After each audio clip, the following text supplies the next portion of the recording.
நல்லா இல்ல தலைவா. ஏன் அப்படி சொல்றீங்க? நல்லா இல்ல தலைவா. பூமியை நான் அதிர வைப்பேன். புரியல, படம் பாருங்க புரியும். பாதிலே முடிச்சிட்டாங்க ப்ரோ கதைய.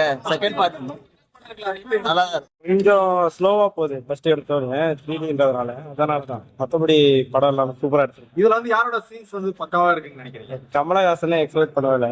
ஓகே, அவர் தான் வில்லனா வராரு. ஓகே. வேற நெக்ஸ்ட் வெயிட்டிங்ல இருக்கீங்களா? கண்டிப்பா படம் எல்லாம் இருந்தப்போ படம் செம்மையா இருந்தது. இப்ப அடுத்து சேண்டா கோசம் வெயிட் பண்றேன். பிரபாஸோட ஆக்டிங் அந்த அளவுக்கு இல்ல, மத்தவங்க தான் நல்லா பண்ணிருக்காங்க. ஆமா, பிரபாஸ் வந்து இப்ப ஃபர்ஸ்ட் ஹாஃப்ல கம்மி தான். மற்றபடி அந்த அசுத்தம கேரக்டர் நல்லா இருந்தது. இப்ப செகண்ட் ஹாஃப்ல தான் பிரபாஸை பத்தி எதிர்பார்க்கலாம். விஷுவலா எப்படி இருக்கு பாக்குறதுக்கு? ஆக்சுவலா நல்லா இருக்கு. நல்லா இருக்கு, எல்லாம் என்ஜாய் பண்ணலாமா ஃபேமிலியா? காமெடி இல்ல, பட் ஆனா ஒரு ஓகே, நெக்ஸ்ட் பார்ட்டுக்கு எந்த அளவுக்கு வெயிட் பண்ணலாம்? பார்க்கலாம். ஃபர்ஸ்ட் ஹாஃப் அந்த அளவுக்கு இல்ல, செகண்ட் ஹாஃப்ல தான் கதையே